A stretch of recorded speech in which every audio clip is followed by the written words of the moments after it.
because I've been watching some of the NBA preseason, and honestly, I've been pretty excited about it, especially that game last night between the Clippers and the Denver Nuggets.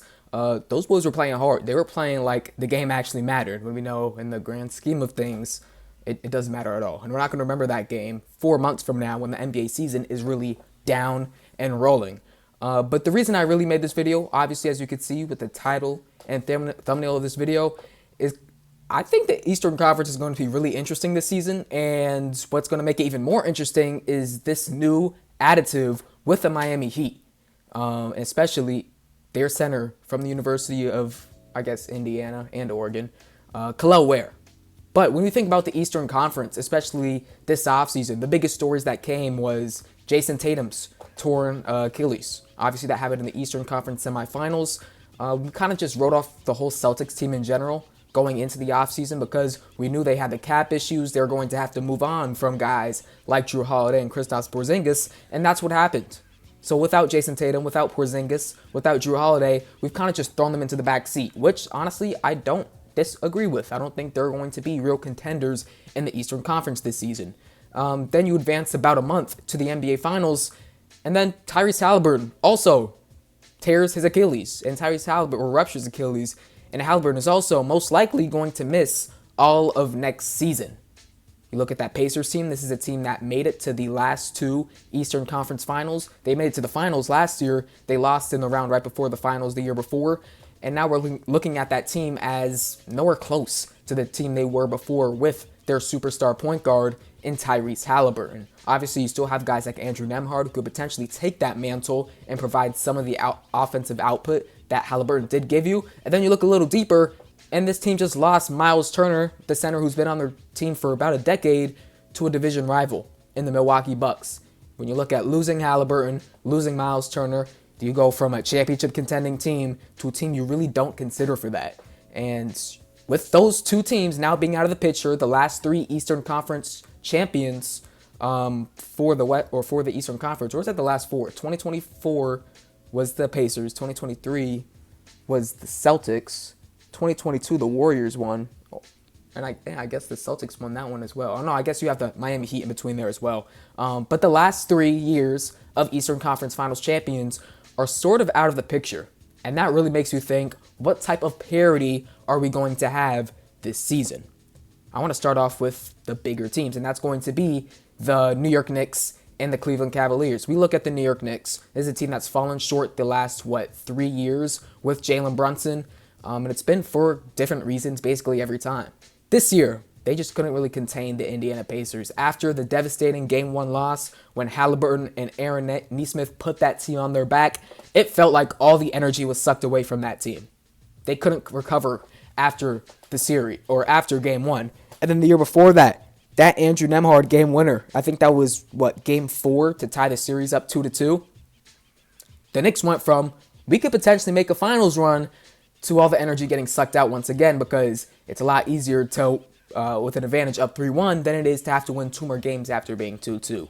The year before that, who did they lose to the year before that? Was the Miami Heat? They lost to the Heat the year before that. Then you go back to the Atlanta Hawks, Trae Young. They have never got over the hump, and now they're in a position with the Celtics and the Indiana Pacers being impaired, they can get over that hump. They added great pieces over the offseason, like Malcolm Brogdon, Gershon Yabusele, Jordan Clarkson as well. This is definitely a revamped team that's going deeper into the bench. They no longer have Tom Thibodeau. They added a head coach who's going to utilize that bench. So there could be different opportunities stemming from that.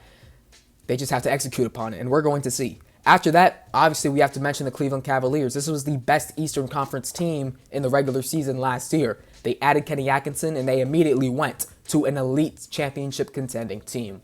What stopped them in the playoffs? The Indiana Pacers. Not much to say about that one. Halliburton happened, and he took the Pacers, put them on their back, and turned them into a contending team. Without the Pacers there, can the Miami Heat make a finals run this year? Who knows? We'll see. We know DG does have some injuries starting off the year. We'll see what matriculates with that. Next, you go to the next sort of tier of teams where we go from top, we're pretty sure they can contend because we saw last year, to teams that have kind of built themselves up to contend in this weaker year for the Eastern Conference. I'm looking at teams like the Hawks, the Magic, Those are the two biggest teams I would say have added the most pieces to try to contend for this year. Starting with the Magic, a team that I really like to make a push for the Eastern Conference. You look at this Orlando Magic team last year. You had Paolo Banchero and Franz Wagner playing out of their minds to start the season. Then they both dealt with torn obliques that really hurt their season, and they went from a top half Eastern Conference team to a team that was going to be a play-in team. And after the play-in, they faced the Boston Celtics, and it was kind of like a full 100-mile-per-hour train running right at you. You could not handle the reigning champions in the first round of next year's playoffs. So we knew that was going to happen. The Magic looked at their situation. They were the worst three-point shooting team in basketball last year, and they said, we need some more help on that perimeter. Who was that help? Obviously, that help is Desmond Bane. Desmond Bane, one of the best three-point shooters in the NBA. And now Paolo Banchero's job, who is shooting a lot more jump shots than we wanted him to the last couple of years, he can now be more of a downhill player because the defense knows there's going to be guys on that three-point line they're going to have to go and defend. That's something the Magic and Paolo Banchero has not had once during Banchero's 3-year career. So watch out for the Orlando Magic. This team's going to be dangerous. And then the Atlanta Hawks. They bought low on Kristaps Porzingis, and I think it was one of the best moves we saw during the whole offseason. The Hawks got Porzingis, and they also got Nickeil Alexander-Walker with only getting rid of Georges Niang in a second-round pick. That's a huge win. Starting with Porzingis, yes, he was injured during last year's playoffs. He was sick during last year's playoffs. He looked physically impaired. He did not look like a good basketball player. If they can get 60% of Kristaps Porzingis that we know and love, this team's going to be contending next year in the Eastern Conference. And even if they don't, even if they just coast Porzingis through the regular season, maybe not even start him and really ramp him up during the playoffs, you have Onyeka Okongwu that you've been developing behind the curtains basically this entire time, who really hasn't been a mainstay name until maybe last season when he really took over the reins as starting center over Clint Capella.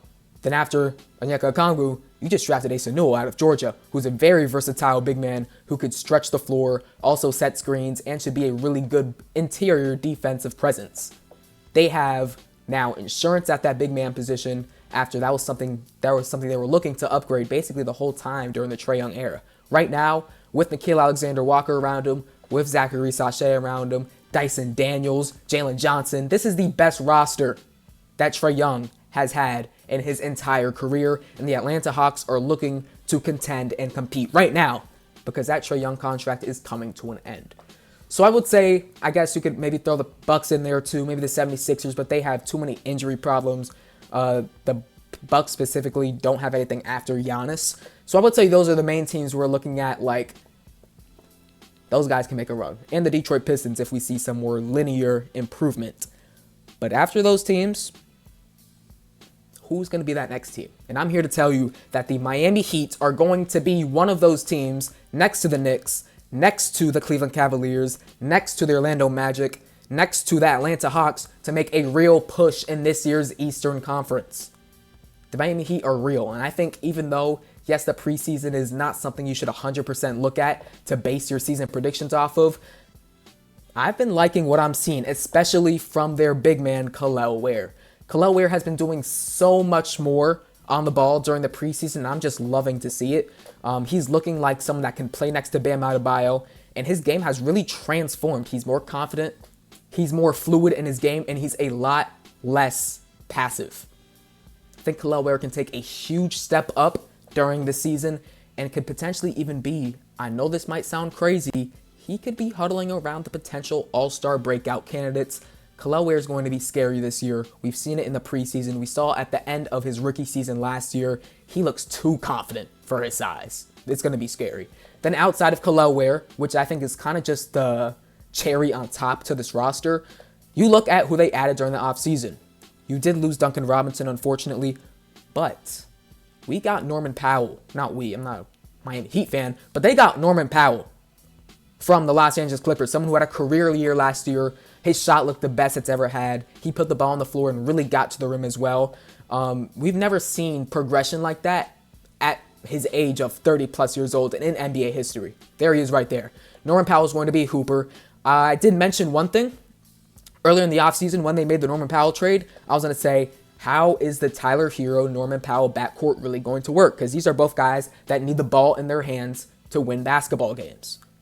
I don't think that's something you have to worry about. I think Tyler Hero can take on the role to be the team's main point guard. And if he can't, you can trust on guys like Davion Mitchell and the rookie, who's about to hit the shot, Kasper Siakam-Jonas, to be lead guards on this team. And I'm really excited to see the young guys step up. I think that Norman Powell is going to have a very similar output than what he did last year with the Clippers. And Tyler Hero, he's really going to be the one that makes things shake at the point guard position, because if he can be a true facilitator, if he can be a real point guard, which is something he hasn't really had to do his whole career, this Miami Heat team goes from middle of the pack, potential play-in team, to potentially an NBA Finals contender. I think that much high on them.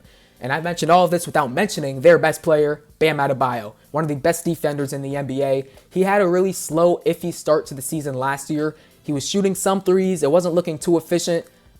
I think we're going to see a different Bam Adebayo this season as well. The Miami Heat team no longer has anything going on behind closed doors with Jimmy Butler. This is a real, ready-to-compete team now with new point guard play, with new wing play in Norman Powell, and with also paying Nikola Jovic. I think this is a team that's ready to go out and win games right now. I'm loving what I'm seeing out of this Miami Heat team, and I think this is one of the biggest sleeper teams that we're going to have in the NBA going to next season. Do not be surprised if the Miami Heat make an Eastern Conference Finals run in 2026.